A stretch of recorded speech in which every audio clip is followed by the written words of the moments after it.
Dynasty the king. Welcome back to the Dynasty Exchange, the greatest fantasy football podcast covering not only the greatest sport in the world, the NFL, but obviously the greatest league in the world of Jerry Jones Yacht Club, of which we are all members. My esteemed co-host, Mr. Davis Noemi, the Value King himself, is here today. Yes, Davis, sir. how are you? Man, I'm blessed to be here. Very excited for us to start to jump into things. Dylan, how are you doing today, man? Doing great. Happy birthday to you, Davis. Thank you. you. You turned 28 today? 28. It is my golden birthday. I'm a little upset that Josh did not kick, the episode off with that, but it's fine. Your golden. Oh, yeah, my 28 on the 28. I have no idea what that means, by the way. No idea what that means. All I know is that my wife kept saying that to me. I'm like, all right, cool. I just feel like with your team being as strong as it is and it not being touched by nearly any negative preseason news, that was a birthday gift enough. It's always my birthday. Yeah, no, for sure. So here's a question for you. First of all, you guys may notice Mike joined us for the first two shows, and we greatly appreciate that. Mike has been incredibly generous with us, teaching us the ropes, the ins and the outs, and we're super thankful to the Inflection Network for believing in us, and we're proud to be a part. That being said, the relationship that I just described between ourselves and Inflection Network probably accurately describes Mike's relationships to us in Yacht Club, because as good as fantasy football as Mike is, we've been really coaching him up, man. We're really trying to help him. Today's episode is going to talk a lot about players that affect him. We're going to be doing a little segment called All Aboard or Overboard, and that's just talking about players we're either in or out on. Excited to get into that, but I would be remiss if I didn't bring up the Jonathan Taylor news. Now, we understand this is a Dynasty podcast. Redraft, this may affect you even more. I know I play a little redraft, and when Jonathan Taylor's on the clock at the end of the first, second, or even the third round, it's like, what do you do? So the question for Dynasty is, what can you really expect from him this season? Tomorrow, he has a deadline with the Colts. He's been able to seek a trade, 8:29. We're recording this Monday night. You guys should be listening to it Tuesday morning along with your cup of coffee. But from the way I see it, guys, there's three outcomes for Jonathan Taylor. He gets traded, he doesn't get traded, and he plays for the Colts, or he holds out. Davis, I mentioned earlier, you've had no negative preseason news. I believe your biggest opponent in Yacht Club has Jonathan Taylor. Are you hopeful he holds out? He is not holding out. There's not a chance that he does hold out, especially with where the RB market is currently at. And if he holds out, that means that he is not getting a season under his belt, which then means that he doesn't need to get paid. I'm pretty sure. Don't quote me on that. But then also, which means that he is still going to be in this same situation contractually with the Colts. So why would he do that? Now, granted, he could play I think the minimum's 6 games. He could play the minimum 6 games and then just be out.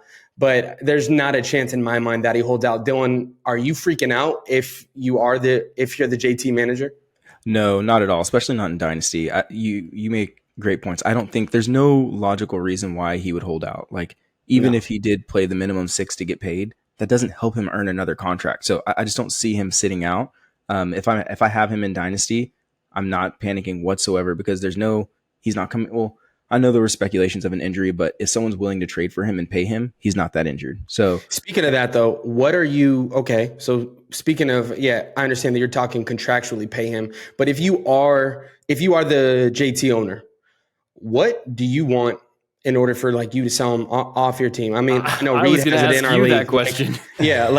What is it going to take to come get JT, to come get a back who 2 years ago was a high-end Dynasty asset? He's currently RB7 on KTC, but still, though, I mean, what is it going to take to come get a JT off your team? Yeah. Because if he goes to the Dolphins, wheels smash. Yeah. But I think it speaks more so less of a Jonathan Taylor issue and more of a running back economy issue. We've been talking about it all offseason, right? There's so many conversations, and not just NFL-wise, even fantasy-wise, it's starting to trickle over, right? It's we're actually owners of a franchise and we're treating running backs like these owners of actual real NFL franchises are treating them when it comes to trade value. So as far as, are you asking what I would move off of him for? Or what say that you're the JT owner, say that you're Reed in our Yacht Club league, you're a contender, but you're a little skeptical on what is his situation going to be like. You're that owner. What is it going to take to come get him off my team? 224. Are you doing 2 first? 2 first. Yeah.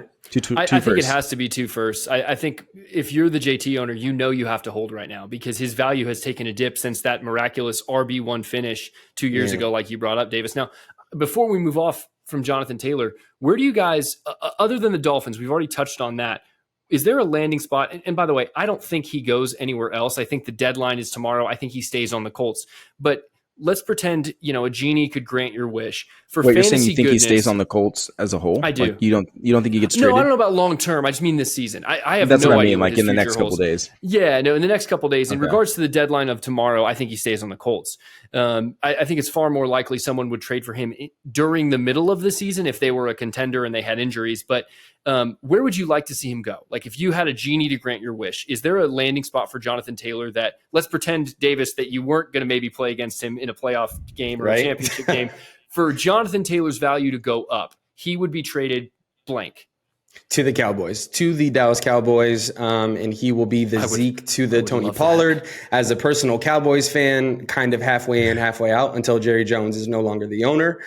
Although Jerry Jones Yacht Club, we do love the Yacht Club, but no, yeah, I would absolutely be in love with him on the Dallas Cowboys. I think he'll be a perfect complement to a Tony Pollard, where you see 2 top 10 backs on that team, but that's not going to happen because they just spent a 4th rounder on, a guy I'm sure that we'll talk about later. Yeah, absolutely. Dylan, do you differ from that opinion? Is there anywhere else other than the Cowboys you see Jonathan Taylor going and increasing his value? Yeah, I actually, as a Cowboys fan, hate this, but to the Eagles, they work their magic in everything. They find a way to do it. And selfishly, I kind of want a Taylor Swift backfield. Wouldn't that be pretty sick? Like a Taylor Swift. That would be fantasy football is so like, much. Yeah, fantasy football is 25% sports puns. Like I hate to admit it, I do look up what are good team names every year. A Taylor Swift backfield.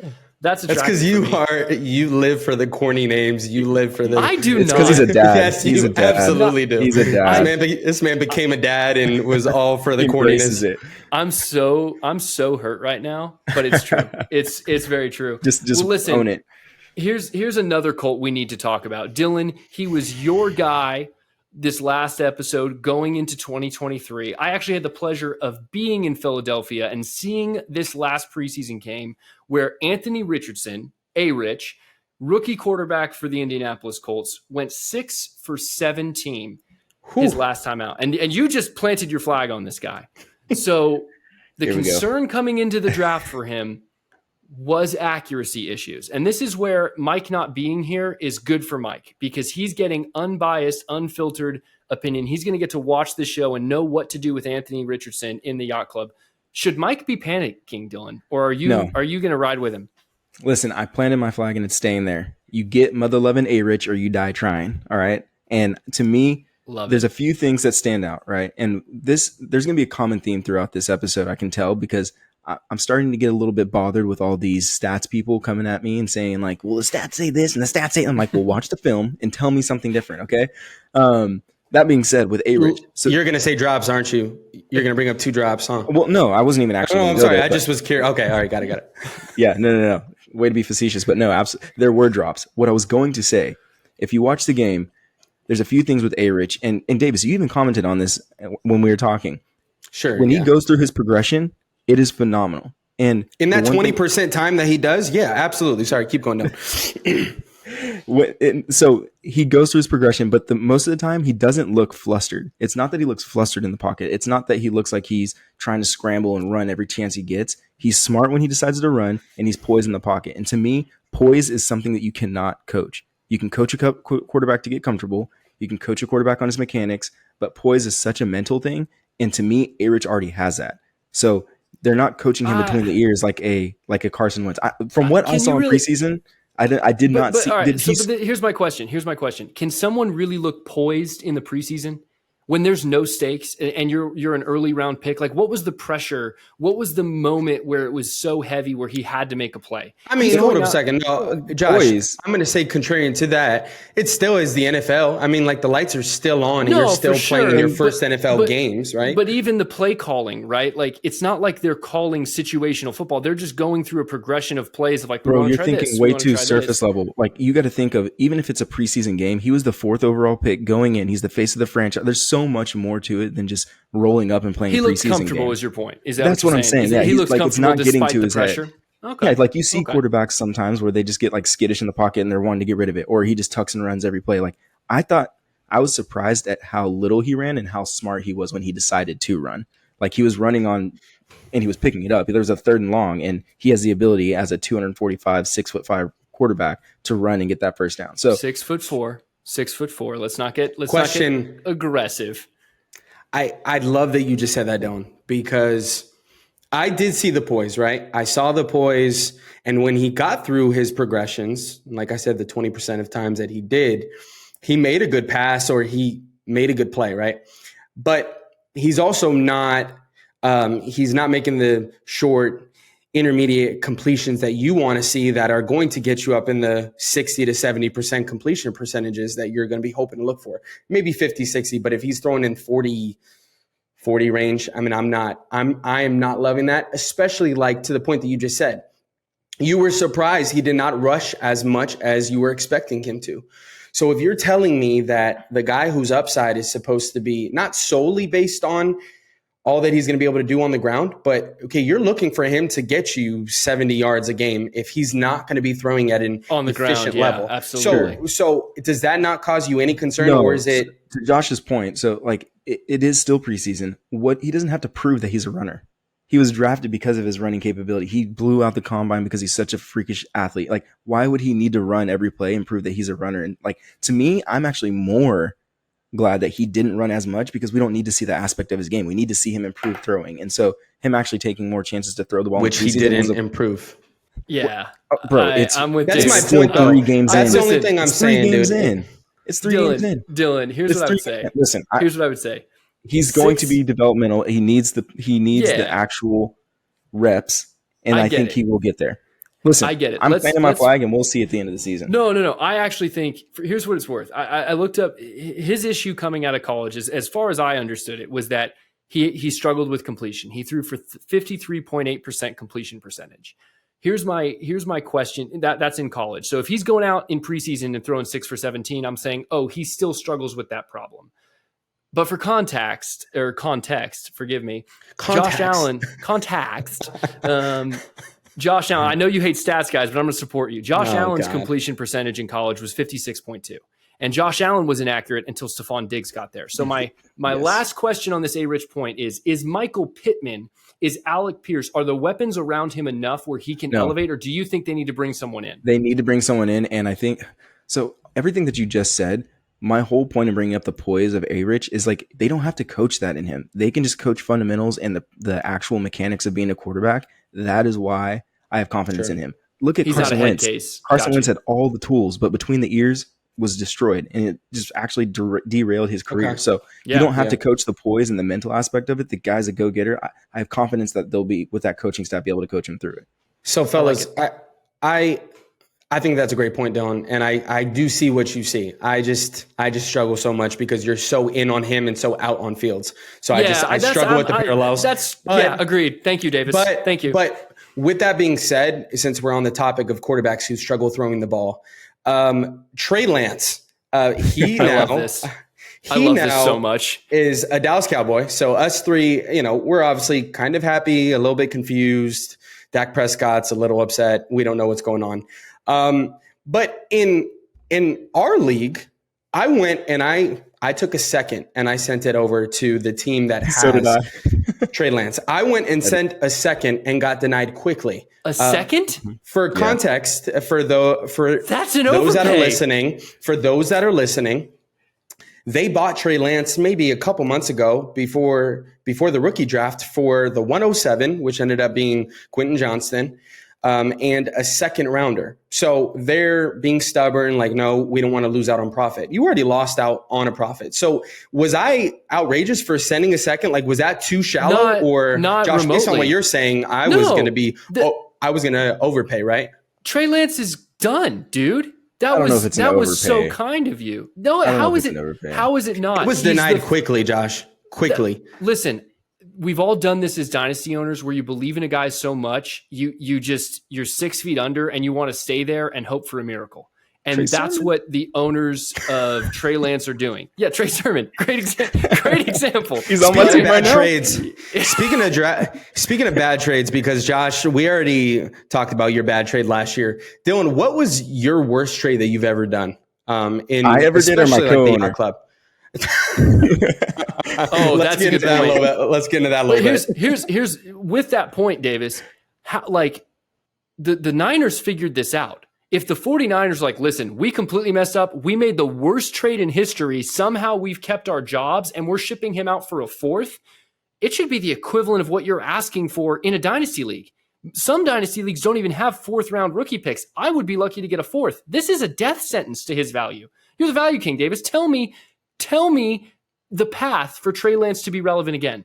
If Kyle Shanahan can't make him a starter, his hair's falling out, not to attack the guy. He looks disheveled. He does look disheveled. Like the poor guy. What is Trey Lance's value? Jerry did this. This is my theory. Before you take this over, I want to hear your thoughts. I believe this is a brilliant owner move, not general manager move, but owner move of Jerry Jones to make sure that the Cowboys were in the news because we hadn't been in the news a while. Jerry's like, a fourth round pick. At the expense of a fourth round pick. That sounds like Jerry Jones. At the fourth round. This was we don't do well. Pick. We don't do well anyway. You guys know that the Chiefs called. No, it was the Bills. Sorry, that called Dallas. There's a clip that's going around. The Chiefs called Dallas, or Bills called Dallas to trade up, and they were going to give them. They're going to give them a third rounder to move back so they can get Mozzie. Or they were going to take probably Kincaid there, but we drafted Mozzie Smith. He would have been there in the second, and we passed up. He would have been there. That's just Dallas. I don't want to get on a Dallas. Yeah, guys, we're getting on a tangent about the Cowboys. It's not a Cowboys podcast. No. I feel like the Cowboys have been one of the best first round drafters, other than Taco Charlton and ignoring TJ Watt. They've hit. I mean, I questioned Micah Parsons. I was like, what are we doing? Well, I wanted Patrick Surtain there. They've hit on most of their first round picks. I'm not going to question all their drafting. Here, I will land this plane about Trey Lance. I think that, one, there is a chance that he might have value in the future. There might be a chance where Dak Prescott comes out and continues to turn the ball over, and within 3 years, I'm not sure off the top of my head. Okay, 3 years. But Josh, hold up a second. If you're telling me that at one point, Jordan Love 3 years ago, who now you are in love with, and it probably would take 2+ firsts to get him off your team in a super flex league. Correct. If you could invest in that on the forefront, just using a second round pick any second, I mean, I would not hesitate to do that. Hence why I did that. And then they then decided to deny it. But I do want to touch on, because last show I gave my Brock Purdy take, right? I gave that he's going to be next year's. And then they got rid of Trey Lance. Yeah. And then they get rid of Trey Lance. And I think that further proves my point. That further proves the point that Kyle Shanahan does not care. It is whoever's going to put him in a position to win ball games. So the second that Brock Purdy starts to struggle, and I know that this is painful to your ears, Josh, painful to Michael Smith's ears because he is all in on Brock Purdy. But I'm telling you, Kirk Cousins, it's been starting to float in the news a little bit. There's a little bit of buzz that Kirk Cousins, by the end of this year, if the 49ers don't win a championship, Kirk's going to be in San Francisco. It would not surprise me. I think how quickly and how easily they got off a guy that they traded 3 first-round picks to go get. That further proves that they do not care about that. There's not an investment to any of their quarterbacks. It's whoever's going to. They believe so much in Brock Purdy. They're confident that they can say, we're going to undo this. Because if they didn't have Brock Purdy, they can't get rid of him.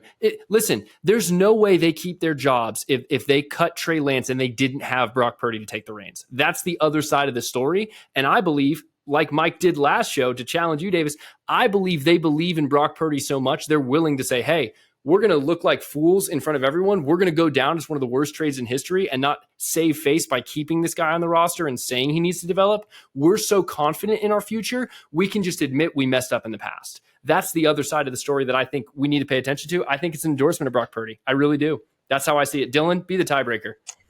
I'm leaning Davis's side here. Come on now. I just don't. Come on now. Brock Purdy they're not going to buy into him. I think he's just as disposable as Trey Lance with less invested in him. They didn't trade anything to give him up. They took him with the last pick in the draft. If Kirk Cousins becomes available and like it's a reasonable acquisition, they're going to do it. Why not? Kirk Cousins is a upgrade from like a 10 times upgrade from Jimmy Garoppolo. Like imagine, yeah.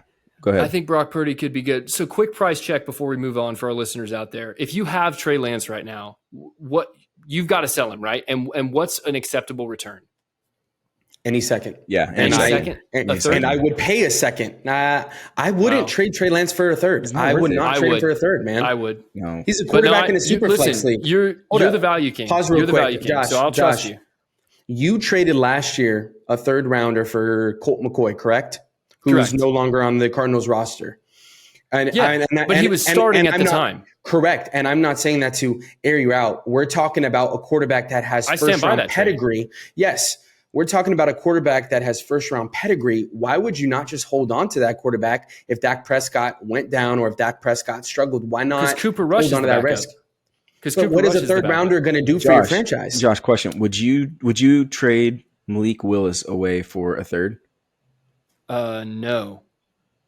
Wait, if I had Malik Willis? Yes. Would you trade him away for a third? Yeah, 1,000%. 100%. Okay. Yeah. I thought you were saying no. I was like, I wouldn't buy Malik Willis. No. All I'm saying is that the chances of him becoming anything valuable are slim to none. Move out while you can. That being said, to Davis's point, if you believe there's a path, this is why we are the Dynasty Exchange. We want to get a different set of ideas and different views in here. So I think it's helpful. But listen, Trey Lance is certainly not nearly as relevant as he was 2 years ago. He broke a lot of fantasy hearts. But here's someone that I want to bring up. Are we all aboard or are we overboard on Sam Howell? Because he certainly doesn't have the draft pedigree that Trey Lance did. But this is a guy who I think is really confusing to value. He looks great on film, but he's only a third-round pick. He's starting for the Commanders, but it wasn't like they built the offense around him. Dylan, sure he was a fifth-round pick. How was it like a fifth-round pick? Okay, yeah. He was taken after Correct like all those other guys. Okay, yeah. So even less draft capital, forgive me. But Dylan, you actually drafted him years ago. This is another Dylan's Devy deep dive. You saw him, you loved him on film. You're like, I think this guy's really valuable. Mike traded you a 25 first right after the expansion draft to acquire him, and everyone was like, "Way to go, Dylan! You just traded a speculative." Right. And Dylan, as soon as they became available, yeah. And Dylan was like, "I don't know." And in the long term, it looks like Mike, at least for now, was correct about his value. But Dylan, are you on board with Sam Howell? Is he the guy for the Commanders? Is he going to be a franchise quarterback for them? It's a little too early to tell, but if I had to bet on it, yes, I'm all aboard the Sam Howell train. And I think this is kind of where I don't understand I'm going to contradict myself a little bit, but also contradict the whole community. We're used to that. It's fine. Oh, thanks. Damn, shots fired. Josh is roasting Trey Lance's hairline. He's coming. Shots fired. Oh, wow. No, so if you look at Sam Howell, if you look at the production, the college production, he was a 3-year starter. He started as a freshman at UNC, right? He broke the touchdown record, he set the touchdown record. He set the passing yard record for UNC. And he still went in the 5th round behind a Malik Willis, behind a Desmond Ridder, behind all these guys. And he was the early declare. So I just don't understand how you can justify like the argument for, well, college production's everything. When that dude literally, he had a down year, I'll give it to him. Like his junior year, it was down. But that was after Daz Newsome and Diami Brown, all those guys. His whole offense, Javonte Williams, Michael Carter. Yeah, so we had everyone graduated in college, right? Yeah, everyone graduated. So I think to prove my point about him being successful in the NFL, he showed it last year. Like if you look at the Cowboys game last year, he showed again that poise, and he showed that he wasn't like he can make any throw. What are you shaking? One game though. One game. Listen. I'm not saying he's going to be a Hall of Fame quarterback, but what he showed is I think that's sustainable as an NFL quarterback. I think he's going to be just fine with those weapons. Here's the thing that I'm trying to figure out with, all right, if we're all aboard or overboard, like Dylan, you're saying you're all aboard that he is the guy for the future. Like we're talking about 3 to 5 years as a starting quarterback for the Commanders. No, I disclaimed at the beginning. I said that's a little far-fetched as like the 3 to 5 year starter, but I think he is the guy this year. He is the guy. He's Taylor Heineke 2.0. Okay. Well, yeah, he's Taylor Heineke 2.0. Yeah. He's Taylor Heineke. Well, yeah, but that's where I'm at, and that's where I'm at. And that's where I'm at. I am overboard. You're overboard. Yes, overboard. And here's what I'll say though, from a perception standpoint, because perception is reality. Taylor Heineke at one point or another had the impressive run at the end of the season, had like a rushing prowess. People were interested to have him because it was either Ryan Fitzpatrick or Taylor Heineke. He then took over the reins, but at that time, he held substantial value. You're looking at Sam Howell now, who, yes, is being touted from Ron Rivera, who, to be quite honest with you, I don't trust what he says, because for the last 2 years, he's been telling us that Gibson was going to be catching passes out of the backfield. Sure. And like, I don't really trust what he's saying. And two, I don't believe that they are fully all in on him. I think that they decided to go with him because they are looking at the 2024 draft class and they're seeing all the quarterback prospects.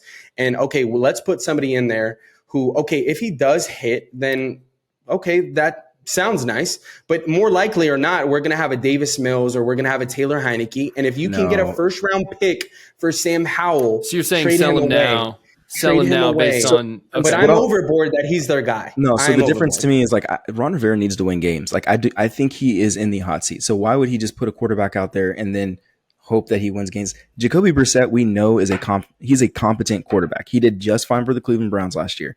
If he was able to beat out Jacoby Brissett and they felt confident enough to give him the nod as a starting quarterback, I think he actually has something there. I think if you watch, again, referring to the only game that we really have of him is the Cowboys game last year, like he made the throws that he needed to make and it was just fine. Like I think it was like we need a stat check on this. He threw for 180 yards. Like it wasn't prolific, but he scrambled. He rushed for a touchdown. Yeah, no, for sure.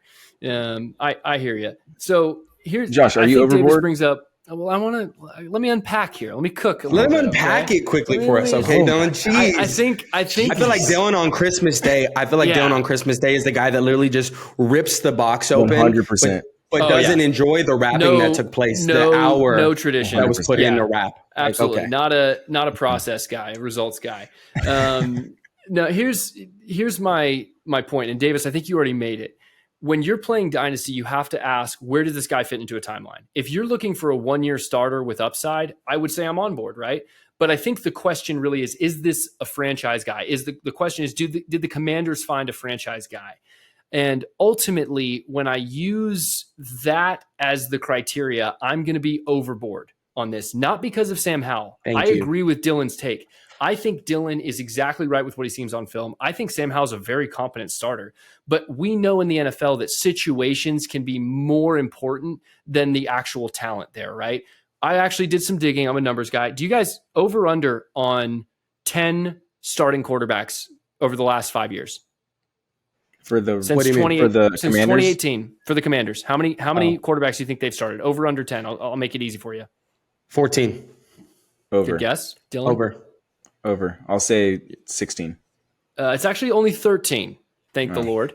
So yeah, they've been way more healthy than that. But I was looking back on this history. The other thing we have to keep in mind about the Commanders is they just sold their team. There's a new regime coming in that didn't draft Sam Howell. The other thing I think is Ron Rivera's on the hot seat to lose his job. He is going to pick the guy that's most likely to win games. I agree with Dylan. The problem is he's going to create a fall guy the moment his job becomes challenged. So he'll do a quarterback switch. So I think Eric Bieniemy has more say than you think. I think Eric, but did Eric Bieniemy draft Sam Howell, or would Eric Bieniemy rather say to the franchise, "Well, hey, I'm not winning." I'm saying he had a say in starting Howell. Like it would have been Eric Bieniemy had a say in starting him over Brissett.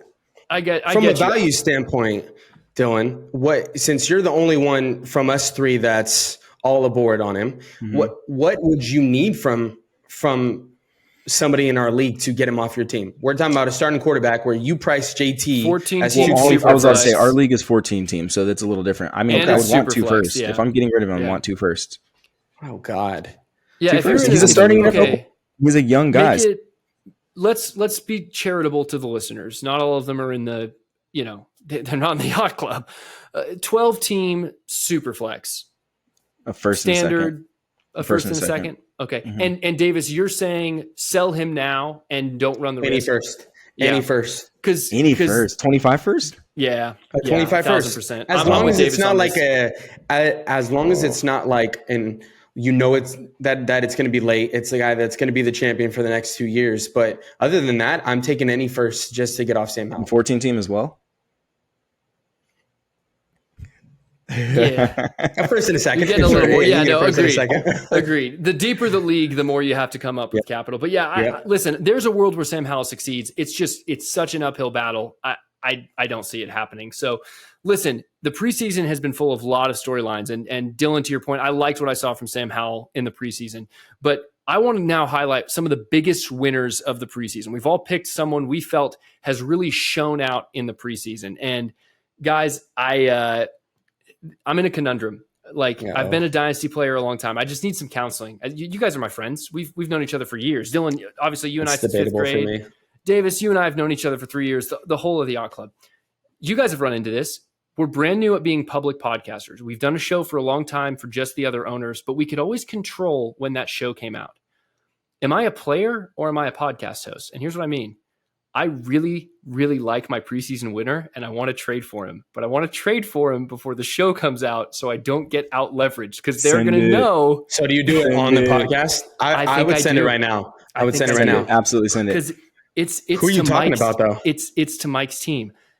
The biggest preseason winner I have. I'm going to give my take because, you guys have said, like, sell me this pen. Listen, I'm not looking to sell things. Life is just sell or be sold, as Grant Cardone once said. And I would rather be selling than be sold. Guys, I'm going to tell you right now, Marvin Mims is a massive preseason winner.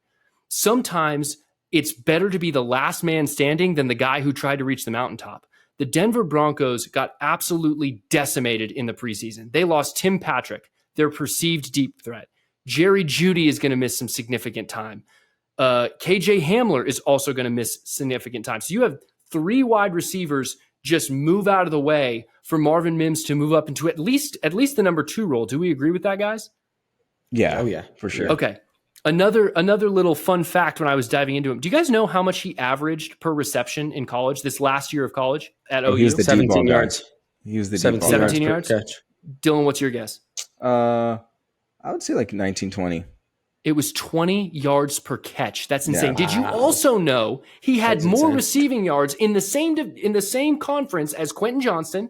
He had more receiving yards than Jonathan Mingo. He had more receiving yards than Zay Flowers. This dude was a stud, and he was drafted in the 2nd round. This is a great prospect. He just had no path forward to becoming relevant, and I'm not really in on the Broncos. What are as you a going to whole. send to Michael Smith right now? What are you going to send to him? I don't know if I can a 25 disclose- first. Oh, A 25 first. No. We've been in talks. This will shock you if this goes through. So I want to know from Dylan what his preseason winner is. For me, it's Marvin Mims. Go trade for him now. I'm going to put together a trade package. If it gets accepted, I will let you know. But I can't. All right, I'll buy you some time. Everything. But you better, Thank you. You better Thank tell you. us.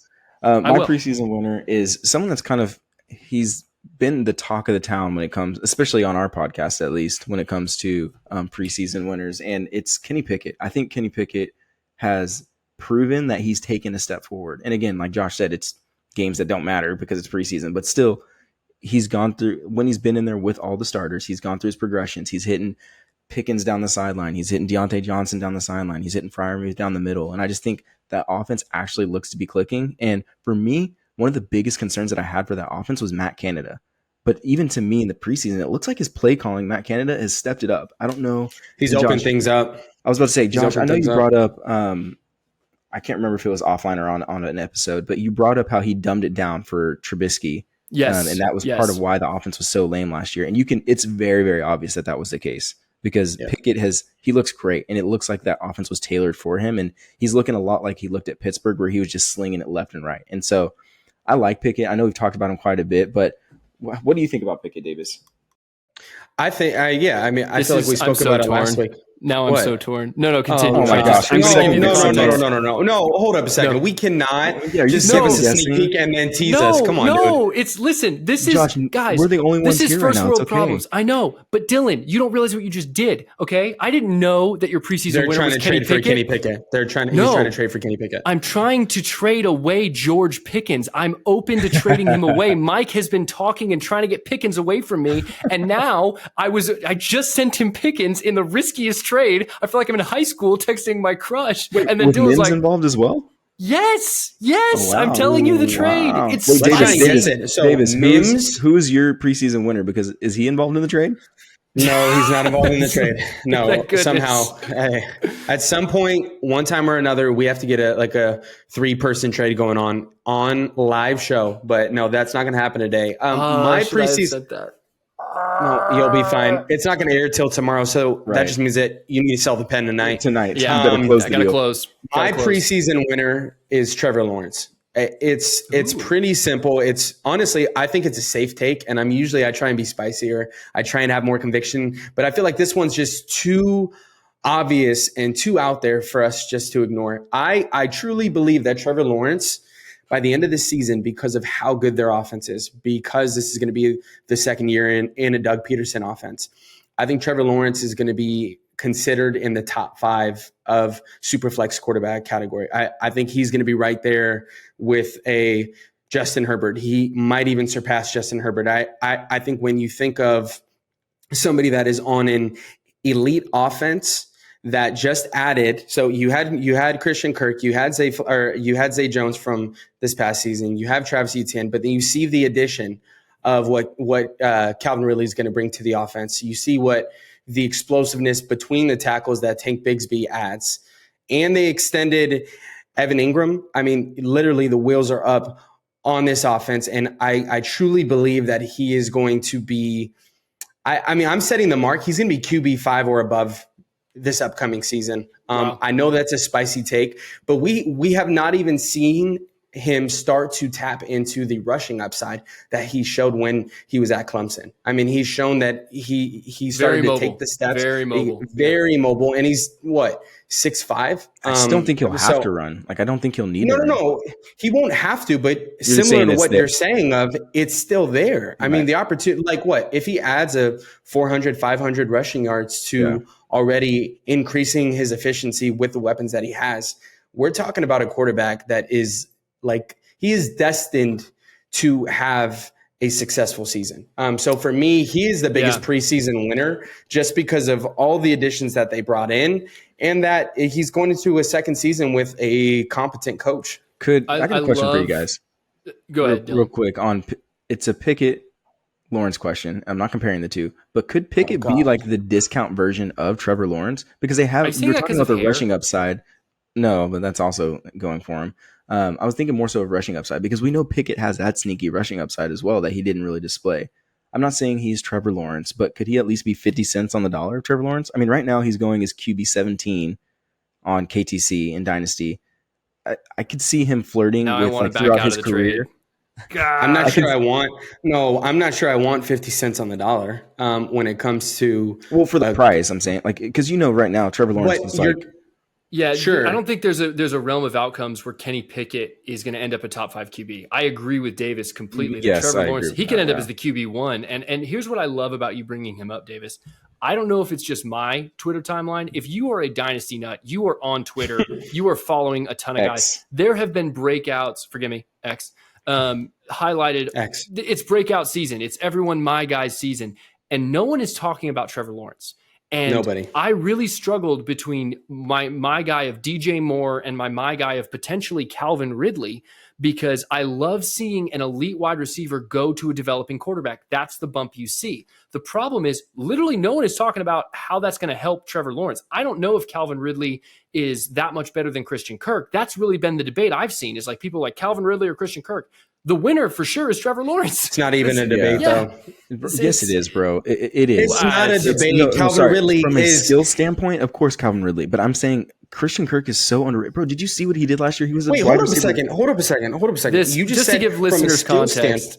To give listeners context, Dylan and Davis have been arguing about what is the better value, both in Dynasty, Redraft, and every format. Christian Kirk with his guaranteed production and low cost, or Calvin Ridley's ceiling. So I'm excited to hear the end of this exchange. Easily Calvin Ridley's ceiling, and you prove my point by saying, well, I'm not talking about skill. I'm talking about like physical. I'm talking about physical talent. Like, I get it. He's a great route runner. He's going to get open. I'm not saying that he's a bad talent, physically gifted. I'm saying Christian Kirk has been in the offense for a year. He's already built up a rapport with Trevor Lawrence, and he was last year. He was the red zone target guy. Like, it was Christian Kirk that was getting most of the targets, and I know there was times where Evan Ingram was, but I just think that it's being understated, Christian Kirk's comfortability in the offense and with Trevor Lawrence. I'm not saying that Calvin Ridley's going to be bad. I'm not saying the point that Josh is saying. Yeah, no, it's proving the point that Josh is saying, is that there are so many weapons on this offense that he is destined for success. Right. It's so Trevor Lawrence wins. Yes. Yeah, he just wins. He wins. What is he worth? Is he in the category in terms of first?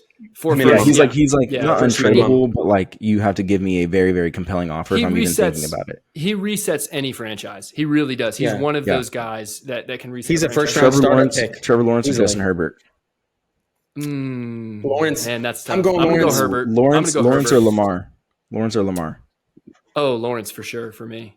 I'm going Lamar. Ooh, that's tough. Yeah, I want to buy the youth. I want to buy the youth and the established passing. But listen, speaking of quarterbacks, Dylan, as you know, I'm tanking for 25. As the listeners know, I'm tanking for 25. But it's time for Dylan's Devy Deep Vibe. Can you do my scouting for me, please? Because I'm going to have some picks in 24. I just need you to do my homework. Thank you. It would be my pleasure. Yeah, today I'm going to keep it a little vanilla, and we're going to talk because last week, for those of you that don't know college football, it was week 0. It was the kickoff of college football. This upcoming week, we've got a week jam-packed of college football before the NFL takes off. But this past week, the biggest name that everyone was looking for was the 101 in fantasy, reality, your dreams, your nightmares. It's Caleb Williams, right? Caleb Williams is going to be the 101 in the NFL draft. His pass was unbelievable, bro. I'm going to get to that, and I'm going to get to that.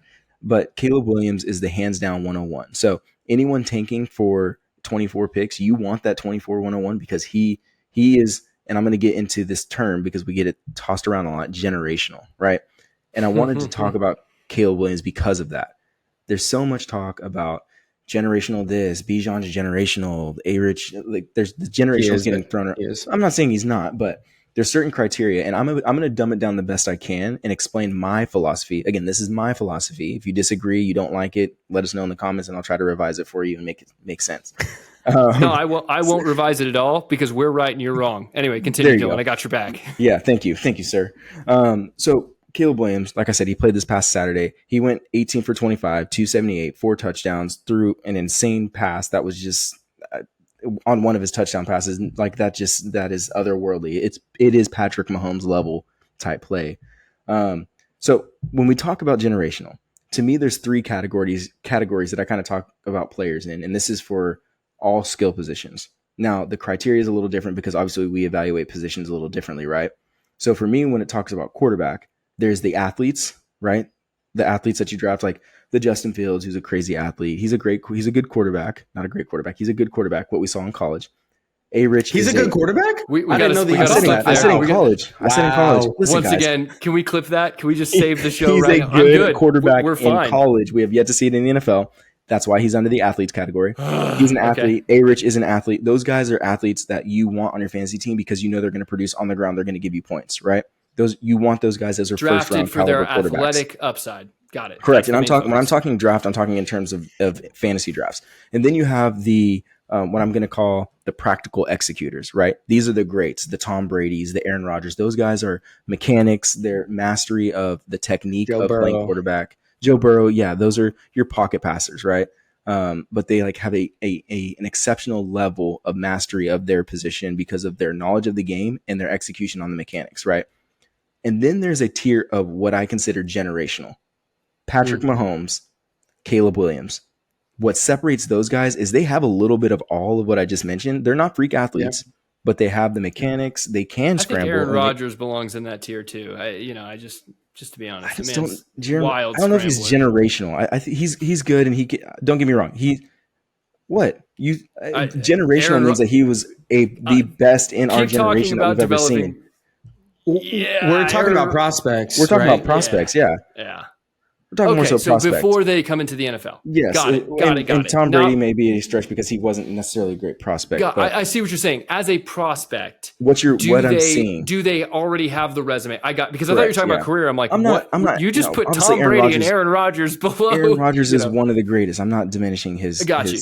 Yeah, he's a great quarterback. But when they were entering the NFL, what you're seeing as a prospect, and then what it develops into, yes. And this is more so, and this is why I wanted to kind of dumb it down because you're hearing everywhere, oh, Caleb Williams is the next Patrick Mahomes. And when you hear that, immediately it's like, to me, it's triggering. I'm like, no chance. Like, you're set up for failure. Exactly. Right.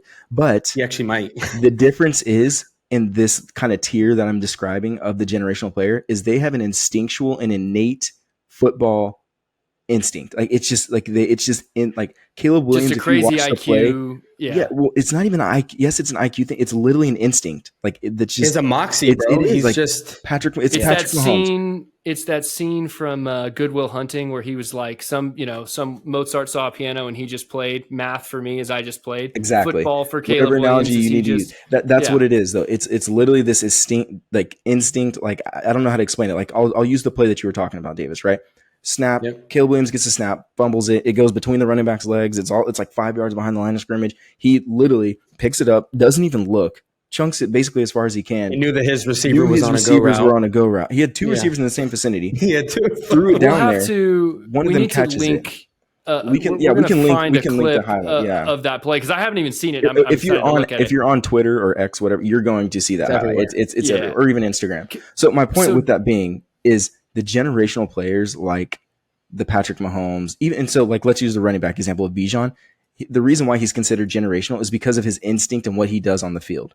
It's instinctual. You can't coach that type of talent. It's a rare blend of both of the categories you previously mentioned. They're both an athlete for quarterbacks, and they have the mechanics blended. I got you. Yes. So that to me justifies it. The Caleb Williams. No, I hear you. So he is a generational talent, but what is that worth for a dynasty owner? Let's say you don't have the 24-101. What can you trade right now? And I'm gonna make this challenging for you, Davis. What combination of players is worth a 24-101, right? If I know it's a 24-101, yeah, right? for sure. I know for sure. Or maybe 2 or 3. Like you can go get the 101. What group of players? You don't have picks, right? Because you could just say 3 picks, 2 picks. I like this. That's easy. Let's say you're a rebuilding roster. Give me some random names that would be worth it to go get that kind of guy. I would try and take.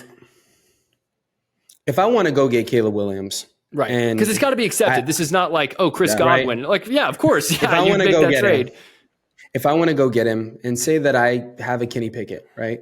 Mm-hmm. But I'm not believing that Kenny Pickett's going to be that superstar quarterback. I would take a Kenny Pickett, a Breece Hall, and a Jalen Waddle, and I'd go get myself a Caleb Williams. That's how much I believe. That's how much I believe in the talent that you're getting. I mean, and I'm the guy this past offseason, as we talked about in a previous episode, I traded a Bryce Young, who has more caliber than a Kenny Pickett does. I traded a Bryce Young, Amon-Ra St. Brown, and a J.K. Dobbins for Jalen Hurts. I believe Caleb Williams, similar to how we've talked about with Marvin Harrison, as soon as he gets in the league, he's going to be a top 4 dynasty, top 4 dynasty wide receiver, top 3, honestly, unless Garrett just goes nuclear this season. I mean, Caleb Williams, I think immediately as he's in the league is going to be a top 8 dynasty quarterback. Yeah. And I think it's just going to rise. So for me, I'm looking at a Kenny Pickett type quarterback. And I'm throwing in a Jalen. Bryce Young's already top 10. So Caleb Williams may be top 5 when he gets into the league. Yeah, it's insane, So what would you add with Bryce Young then? So build a package with Bryce Young. Would you do Jalen Waddle and Breece Hall still, or can you downgrade those other positions? Do you value Breece Young more? Well, Bryce Young, as we all know, I'm in on Bryce Young. And I think Bryce Young, and obviously he's not, so but if Bryce Young was 3 inches taller and had a little more weight on him, I think he would be in the generational prospect because he has the same exact instincts that a Pat Mahomes has, the same exact instincts that a Caleb Williams has. But with that being said, he's 5'10", right? Mm-hmm. So I would do, dude, I can't believe I'm saying this, but as soon as Caleb Williams comes in, I think he's going to be in that top tier where I would do Bryce Young, J.K. Dobbins, and Amon-Ra St. Brown, or I would do Bryce Young, Miles Sanders, and Amon-Ra St. Brown. Jalen Hurts level compensation. Dude, for a rebuilding team. I do not disagree with that. I do not disagree with that one bit. Like the 101 next year is going to be one of the more valuable picks that I think we've seen in the last. You thought Bijan like crazy. You thought Trevor Lawrence was crazy. That's true. Yeah. You thought Trevor Lawrence was crazy, right? I mean, we'll see. And there's a chance. Caleb Williams is going to I'll end with absolutely run college football. I'll end with this. He might hold out because the Cardinals are a dumpster fire. And I've heard rumor that he could wait till 25, in which case does that mean that you're a genius? I will believe everything. I will believe everything you guys are saying. If I will clip this and just have it on repeat, if that's what happens, I don't think it does. Guys, can I say something real quick? Just because I feel like I said such a saying Jalen Hurts like level, I mean, that sounds crazy, right? So but if I you're guarantee rebuilding, that some this of was the a listeners, rebuilding team. That was the context, but like not even just that. I mean, it's percent. I feel like now more than ever in dynasty football, perception and social media has such a big impression on how dynasty football managers play dynasty football. So Agreed. Caleb Williams' buzz is out of this world. So that's part of why I'm saying if I know I can get the 101 right now, that the value and how valuable Caleb Williams will be, that's why I'm like comparing him to the Jalen Hurts tier of a player, just because I truly believe that he is going to be considered in that category when the second he steps into the NFL. So I just needed to add that context because I don't want people thinking this guy's crazy. I'm glad I've uncovered both of y'all's secret crush, because Caleb Williams, we spent a lot of time talking about him, but the compensation for him is interesting, and I'm excited to see how it works out. But I want to talk about compensation. We need to go below deck right now. We need to take the listeners into the inner workings of the Yacht Club. Need to compensate for your team. No, first and foremost, Dylan, you wish you had my retirement fund, okay? You enjoy Dak Prescott when Trey Lance, who's worth a second, comes for his job. No, listen, we had a major trade go down between Mike and Davis, where Davis traded Zay Flowers away for 5 second-round picks, okay? I'm upset about this for 2 reasons. Mike may have mentioned it. My day job is real estate. This is a real estate thing. I don't expect you guys to fully understand. But when someone ruins comps, you lose your mind. Because what happens is you go to someone who's like, hey, I'd like to sell my home. And you're like, okay, great. Let's see what your home is worth. And they bring up their neighbor who sold to his uncle, who was a retired billionaire. And it's like, this home sold for $400,000. This home sold for $400,000. This home sold for $825 million. And they're like, well, I think my home's worth $2 million. It's like, that's not a real comp. Mike buying Zay Flowers for 5 second-round picks is ruining the economy. I have no idea what to pay for players. Has Mike single-handedly ruined the Yacht Club's economy since he came in? He's not ruined it, but he's thrown it into a daisy. I mean, like a dizzy. A daisy. I am becoming a dad. I'm a full-time dad now. This is real. But what I'm saying is like there was previously, I traded you, Davis, Amon-Ra St. Brown for a 24 first and a second. And at the time, that was pretty much what we'd worked out in our league, a high-end top 10 wide receiver goes for. Mike is spending money like he'll never stop making it. And frankly, he started spending first and seconds on Zay Flowers. He spent a first and a second on Jordan Addison. I mean, he right? Or no? He spent a first and a second on Zay Flowers, though. Like, I mean, you just bought him for a first, so why would you give him away for just another first? The 5 seconds, here's what bothers me, and here's really what bothers me. We were in talks. He was like, what would it take to get Pickens off your team? I'm like, first of all, the world knows I love Pickens now, so it would have to take a crazy offer. I was like, I probably couldn't say no to 5 seconds. And he goes, okay, interesting. Next thing I know, Davis goes through with a player who Mike, by his own admission, doesn't like as much as Pickens. Wait, I'm like, dude. Pause. Zay Flowers less than Pickens? Yeah, absolutely. What Mike, are we even talking about here? Josh, come on now. Hold up a second. Whoa. Zay Flowers. What? Is there any way we can? Oh my God. Dude, Zay Flowers is more valuable than George Pickens. Yes. He is not. He is not. Yes. Are we doing a Zay Flowers versus George Pickens bet on the rest of the season? I will literally shake your hand through the screen right now. Done. Season finish. No problem. Yes, season finish. Yep. Okay. Barring that is so injury. Barring injury. Wait, hold on. What is the amount that we're talking? No. What is the amount? Let's talk money. Do you want to do this? You have to chug a Coke before we start a show. A Coke, straight up. Just if you lose, I'll do the opposite. I'll do the same. I'll do the same. Sorry, I'll do the same. Absolutely. He just does nothing. I'm the opposite. I'll do nothing. You're a heck of a negotiator. No, that's great. So Josh, I'll take you into the negotiations a little bit because I understand why you're upset. You're upset because you've done deals in the past that you thought were under what the league's economy looked like. You felt like you understood the market, and then Mike is now doing deals like, for example, and I know he kind of gets upset that I bring it up, the Chase Brown for 2 seconds deal, which you bring it up every show we do. And I'm going to continue to bring this up. I'm going to continue to bring it up because those are the examples of, like you just alluded to. you can't just go spending cash that you are going to need at some point or another because it's going to run out. Mm-hmm. So what goes into the deal is Mike had 6 seconds, I believe. He wanted Dalton Kincaid. I wanted 6 seconds for Dalton Kincaid because now I know where Mike has priced things. I'm not talking about the league You've economy. been ahead on the curve of what Mike is willing to pay. No question. Because I'm like, this is insane. Because Mike will spend on what he wants. You just got to find out what Michael Smith wants. And honestly, I don't think it's that terrible of a deal because that's emotional manipulation. No.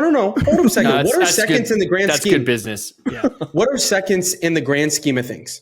In the grand scheme of things, what is the hit rate? 20%? Yeah. Where you have a Zay Flowers who was just a first-round draft pick. I think it's a little higher than 20%. Sure. We'll follow up next show. I'll do a study on that because it is those higher. picks are all speculative. Those picks are all speculative.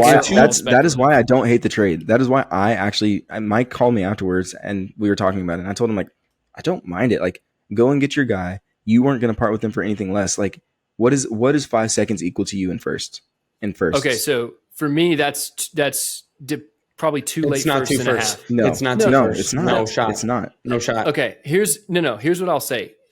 Talking about context, last year before Mike came in, Davis, you sold Miles Sanders, who seemed like he was just a win now rental. This is before the contract with Carolina. This was in season when he was going off for the Eagles. You sold him for a 2nd-round pick. Okay, if you tell me you can get a Miles Sanders, who was another player that we were selling for a second last year in season when people are trying to win. The economy is different now, bro. That's part of it, and this is a good lesson. This is a good lesson for your league. That. Like, you've got to Correct. understand the economy of your league because not every economy is the same, and it changes. I'm opening with that. I said Mike is ruining comps. I used to sell homes in this neighborhood all the time. I used to know how to act. Now I don't even know what up from down is. I have no idea. The other thing, and we've taken a lot of shots at Mike, who's great. Mike is always like, he's so ahead of the curve on player news and who's going to develop. He is, and that's so the thing. He's able to continue to acquire picks because he'll grab a guy where like, who is this person? And then Sean 2 weeks Tucker, later, for example. Yeah. Well, I mean, Sam Howell would be the great example. We brought it up the show. He traded Dylan a 25 first. We're like, Dylan, you made out like a bandit. We don't even know who the starter is. Blah blah blah. Now Sam Howell, his going price is probably a 1st and a 2nd, like we talked about. So I would say to listeners out there, you have to know what your superpower is. Dylan's is tape. Dylan's watching tape. He believes in who he sees. Mine, I'm just doing research, historical narratives, things like that. Davis is emotionally manipulating people to the point where they're probably seeking counseling for the overpay. Dynasty leagues. Fair enough. In Yacht Club, that I can't argue with that. The future doesn't look bright. Dude, I'm going to beat your butt in 2028. You have no shot. I did not like Josh, what you looked at the screen and you're just not going to be that. competitive until Williams in That's my son. college. For those who don't know. Yeah. I disagree. you can draft him. I disagree. I think he'll be in elementary school. But listen, I'm embracing the rebuild. But all that to say, study your league, study the trends, and understand something is always worth what someone is willing to pay. And I bring that trade up to tip my hat to Davis for getting more out of Mike than I was able to out of him. Guys, it's been a great show. Before we end, we talked a little bit about the preseason, but for those really, really into it degenerates, who is a guy, we're calling this pink sheets. We have a kind of a Wolf of Wall Street vibe here. Who is a player that is not going to be mostly rostered in leagues? These are for deeper leagues. Guys like us who play in 14 team, maybe bigger, or 12 team with massive benches. Who's someone people need to be paying attention to that made some waves in preseason that might be worth a risky fab play? Yeah, this is a homer pick, right? I'm a Cowboys fan, so mine would be Rico Dowdle. To me, the preseason started off with everyone thought Malik Davis was going to be RB2 there, and he played well last year, and everyone thought it was a for sure lock. He's going to be RB2. Don't worry about it. Well, Rico Dowdle didn't suit up for the 3rd game, so to me that shows that he's already secured his spot as the RB2, and someone is going to need to carry the ball behind Pollard. We know that he's not a 300 touch back, right? He's not durable. He's not big enough for that. So to me, it's going to be Rico Dowdle. If he's on your waiver wire, go and pick him up. And then the second guy that I'll tell you is Jake Bobo. I liked him as a prospect coming out at UCLA. He's buried behind. It's a deep, deep wide receiver room, and I get that. And he's more of like a taxi squad stash to see if maybe injury or maybe he goes to another team. But the dude's a baller. Even at UCLA, like he was the leading receiver there with DTR at quarterback, and he's with the Seahawks, correct? Sorry, he's with the Seahawks. The Seahawks. Yeah, he's buried behind JSN, Metcalf, Lockett, but he's shown flashes in the Had a good preseason. preseason game. He's looked good all preseason. So that's a guy that I would go and Is it stash. true he ran a 4.9 for his 40 time? I thought I saw that. I would have to look that up. Yeah, Oh I my wish we could look gosh. that up. Yeah. Jeez, No, it forever. was just terrible. Davis, who's a pink sheet guy that's worth adding in your mind? Yeah, I would say he's probably not on the waivers anymore just because he started to He ran buzz towards the end. 4.99. I'm sorry. He ran a 4.99. I think I could beat my man's in a 40 time. Hey, listen, all of you out there my thinking about a career in gosh. football, you have a chance. gosh, a 4.99. Bobo can make a roster, so can you. Whoa, Lord. slow. Sorry, go ahead. Oh God. Still dead, So dude. I'm gonna say Trey Palmer. He's made some ridiculous catches Yeah. this preseason. He has been probably the best wide receiver out there for them. Granted, Godwin and then a Mike the Evans. Buccaneers. Yeah, for the Buccaneers. Thanks, guys, for clarifying. But now we have a Mike Evans who's going into the regular season now with a groin injury, I believe, or is it hamstring? But One of those hamstring soft injury, tissues, yeah. soft tissues that he has dealt with in the past. And then you have so you just had and then you have like a Russell Gage who has gone down. Yeah, he's out for the season. So Trey Palmer, one, there's the upside because he's talented. There's the upside because he's had a great preseason and shown that he can be a competent wide receiver at this level. But then at the same time, the opportunities are going to be there now just because that wide receiver room is shallow. Somebody that I will say that might actually be on the waivers, Jalen Tolbert. I'm going to go back to the Cowboys. He's had a pretty impressive preseason. He was a guy that I was completely in on last year. I spent a second round pick in like the Yacht Club's rookie draft. But that wide receiver room outside of CeeDee Lamb is pretty old. Hey, don't disrespect Gallup. Okay. You have Gallup, who I don't think he's going to return to shape and to form from like where he was pre-injury. And then now you have Brandon Cooks, who I know he's probably going to be efficient this year, but don't be surprised when Jalen Tolbert could potentially be the wide receiver 2 for that team next season or the season after that. I like that. Yeah, what I love about that last one, I have Jalen Tolbert, but I think we've gotten spoiled in recent years. Huh? As Dynasty owners, we expect players to break out year one. One of the tips Dylan gave in the last show is you got to be patient with your rookies. And Jalen Tolbert was a rookie last season. He's not worth nothing. So I love that last player, Davis. Mine is Jason Brownlee. He's a wide receiver for the Jets. And the reason I love him is, one, I'm catching the HBO Hard Knocks bump and vibes for the Jets. But really, my whole thing is outside of Garrett Wilson, you just had what is his name? Corey Davis. Corey Davis retired. Yeah, I was like, the guy who Tennessee, I knew his draft pick number. I couldn't think of his name. He just retired. And Allen Lazard projects to be the wide receiver 2 behind Garrett Wilson. But Allen Lazard has mostly been inconsistent and disappointing for fantasy for most of his career. Yeah. I can see him missing a few games due to injury. I can see him just underwhelming overall. And Jason Brownlee has really been tearing up camp. So I think he's worth a waiver ad. Are any of these guys, before we close out the show, you wouldn't trade a pick for any of these guys, right? It's only waiver. It's only fab. I would trade a pick for Trey Palmer. Yeah, I would trade a third for Trey Palmer. Trey Palmer's the only one that. Rico Dowdle, I would trade a third for sure. You want whoever this RB2 is in Dallas. In my opinion, I would trade a fourth for Jalen Tolbert. I would trade a fourth for Jalen Tolbert, by the way. Okay, I might consider that offer. Deuce Vaughn is going to be the RB2, and we will end on that. Gentlemen, it's been a pleasure. Thank you so much for tuning into the third ever episode of the Dynasty Exchange. Plenty more to come from us. Stay tuned.